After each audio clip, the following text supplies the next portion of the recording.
बिस्मिल्लाहिर्रहमानिर्रहीम। अल्लाहुम्मा सल्ली अला मुहम्मद व आले मुहम्मद। मोमिनीन कराम, आज अहम तरीन टॉपिक, अहम तरीन मौजू शक्कियात नमाज। नमाज में शक हो जाता है कि कौन सी रकत है, दूसरी, तीसरी, तीसरी, चौथी, चौथी, पाँचवीं, शक हो जाता है। अक्सर यही शक होता है कि मेरी कौन सी रकत है, तो उसका कोई हल है या नहीं है। वो आज हम तफसीली बताएंगे। वीडियो कुछ तवील हो जाएगी, लेकिन शक्कियात नमाज को तफसीलन ज़िक्र करना ज़रूरी है। 2, 3, 4 रकती नमाज है, 2 रकती नमाज है, फजर है, 3 रकती नमाज है, मगरिब है, 4 रकती नमाज है, कोई भी ज़ोहर है, असर है, इशा है। इसकी पहली 2 रकतों में शक होगा तो नमाज बातिल हो जाएगी। पहली शक हो के पहली है या दूसरी रकत है, ये नमाज को बातिल कर देगी। तो शक अगर दूसरी रकत के बाद होगा कि मेरी दूसरी है या तीसरी, दूसरी है या चौथी, उस सूरत में नमाज दुरुस्त होगी। जब भी शक आपको दूसरे सजदे में, पहले सजदे में, सजदे से पहले शक हो और दूसरी रकत हो, यानी ये शक हो कि मेरी दूसरी है या तीसरी, उसमें दूसरी शामिल हो, तो उस सूरत में नमाज बातिल हो जाएगी। तो नमाज दुरुस्त होगी उस वक्त जब आप दूसरी रकत ख़त्म कर चुके हों, दूसरा सजदा ख़त्म कर चुके हों। चाहे आपको यकीन ना हो कि दूसरी है या तीसरी या चौथी, लेकिन सजदे के बाद शक हो, तो उस सूरत में उसका हल मौजूद है, वो भी 4 रकत वाली नमाज में। ताहम तफसीलात में जाने से कबल आपसे गुजारिश है कि हमारे चैनल सब्सक्राइब कर लें और साथ में बेल के आइकन को क्लिक कर लें, ताकि हमारी ताज़ा तरीन वीडियोस आप तक बवक्त पहुँचती रहें। 4 रकती नमाज में रकात के शक में हल मौजूद है। इसकी 9 कंडीशंस हैं, 9 सूरतें हैं जिसमें हल मौजूद है। 2 या 3 में शक हो सजदे के बाद, सजदे के बाद शक होगा तो नमाज की जो है ना, उसके सोल्यूशन मौजूद है, उसका हल मौजूद है। शक हुआ है, दूसरा सजदा कर बैठे हैं, अभी क़याम में हैं या तशहुद में हैं, किसी भी हालत में शक हुआ है कि हाँ जी मेरी दूसरी है या तीसरी, तो उस सूरत में क्या करना है, उसको तीसरी समझना है। जब भी शक होगा दूसरी या तीसरी, तीसरी या चौथी, उसको ज़्यादा पर इक्तफ़ा करेंगे।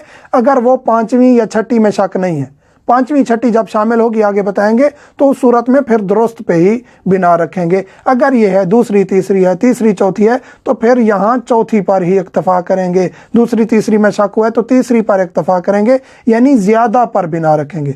तो यहाँ भी वही सूरत हाल है, 2 या 3 में शक हो तो सजदे के बाद तो 3 पर इक्तफ़ा करेंगे, नमाज मुकम्मल करेंगे। उसके बाद क्या करना है, हमने 1 रकत नमाज एहतियात पढ़नी है, 1 रकत नमाज एहतियात पढ़नी है। 3 समझेंगे, 2 या 3 में शक हुआ, 3 समझेंगे, 1 रकत नमाज एहतियात पढ़ेंगे। ये थी पहली सूरत हाल। दूसरी सूरत हाल क्या है, 3 और 4 में शक हो, शक हुआ है मेरी तीसरी है या चौथी, तो इस सूरत में क्या चौथी समझेंगे। ये शकूक हैं सजदे, दूसरे सजदे के बाद, तशहुद में किसी सूरत में, तीसरी है या चौथी, 4 समझेंगे और यहाँ 1 रकत खड़े होकर या 2 रकत बैठ कर नमाज एहतियात पढ़ेंगे।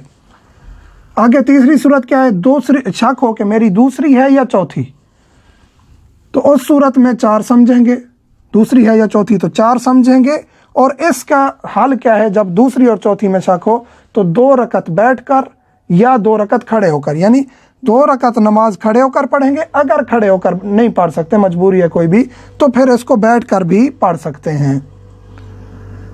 आगे चौथी कंडीशन क्या है, शक हो कि मेरी दूसरी है, पता नहीं तीसरी है या चौथी है, तो यहाँ भी चौथी पर बिना रखेंगे, समझेंगे चौथी है। और इसमें आपने क्या करना है, पहले 2 रकत खड़े होकर नमाज एहतियात पढ़नी है, फिर 2 रकत बैठ के नमाज एहतियात पढ़नी है।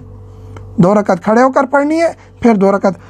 5वीं कंडीशन क्या है, शक होता है कि 4 या 5 में, कि मेरी ये चौथी रकत है या 5वीं रकत है, और ये शक होता है सजदे में, तो उस सूरत में यानी क़याम से पहले पहले, क़याम से पहले पहले शक होता है मेरी चौथी है या 5वीं, वही नमाज को मुकम्मल करेंगे और मुकम्मल करने के बाद सजदा सहव अंजाम देंगे।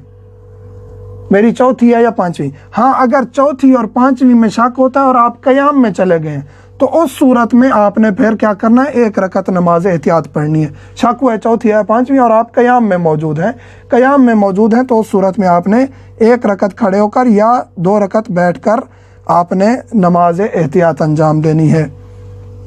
आगे शक, ये सूरतें जो पहली थी, ये सूरतें पहली से लेके 5वीं तक ये थी। सजदे के बाद शक हुआ है या मसलन के आखिरी जो कंडीशन थी चौथी या पांचवी, इसमें क्योंकि दूसरी रकत शामिल नहीं है, ये सजदे में भी शक हो जाए, कहीं भी शक हो जाए तो उसको आप चौथी समझेंगे और नमाज मुकम्मल करेंगे। आगे जो सूरतें हैं ये हैं क़याम में शक, छठी, सातवीं, आठवीं और ये नवीं, ये अब क़याम में शक है। क़याम में शक की और सूरत हाल है, चौथी है या पाँचवीं बता चुके हैं, एक रकत खड़े होकर नमाज एहतियात या दो बैठकर। शक होता है कि मेरी तीसरी है या पाँचवीं, तो अब यहाँ 2 रकतों का गैप हो गया है, तो यहाँ चौथी समझ के नमाज को तमाम करेंगे। चौथी समझने के बाद, नमाज तमाम करने के बाद 2 रकत आपने खड़े होकर अंजाम देनी है। आगे शक हो जाए ये आसान है, यानी देखेंगे कितनी रकतों का गैप आ रहा है शक में, जिस रकत का गैप आ रहा है उतनी आपने नमाज एहतियात पढ़नी है।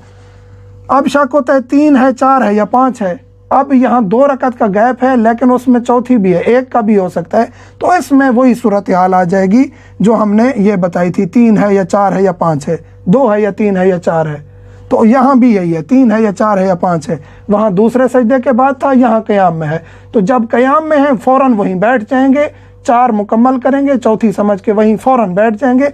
क़याम में जब भी शक होगा तो वहीं फ़ौरन बैठ जाएंगे और नमाज को मुकम्मल करेंगे। अगर आपको शक हुआ है चौथी है पाँचवीं, चौथी पाँचवीं है या छठी, तो सूरत में बैठ के नमाज को मुकम्मल करेंगे और वहीं 2 रकत खड़े होकर या और 2 रकत बैठकर, क्योंकि 2 रकत का गैप है और उसमें चौथी भी यानी एक का भी एहतमाल हो सकता है, तो उसका वजीफ़ा ये है कि 2 रकत खड़े होकर और 2 रकत बैठकर। ये 2 रकत खड़े होकर और 2 रकत बैठकर उस वक्त पढ़नी है जब आपको 3 शक हों, 3 शक, दूसरी है, तीसरी है या चौथी, तीसरी या चौथी है या पाँचवीं, जब 3 शक इकट्ठे हो जाएं तो वहाँ 2 वजीफ़े हैं, खड़े होकर भी पढ़नी और नमाज एहतियात पढ़ेंगे। अगली वीडियो में इंशाल्लाह हम नमाज एहतियात का तरीका भी बताएंगे, नमाज एहतियात की तफसील बताएंगे और उसकी शराइत भी बताएंगे। ये थी शक्कियात नमाज। मोमिनीन के जो भी सवालात हैं व्हाट्सएप नंबर हर वीडियो में होता है, हम हाज़िर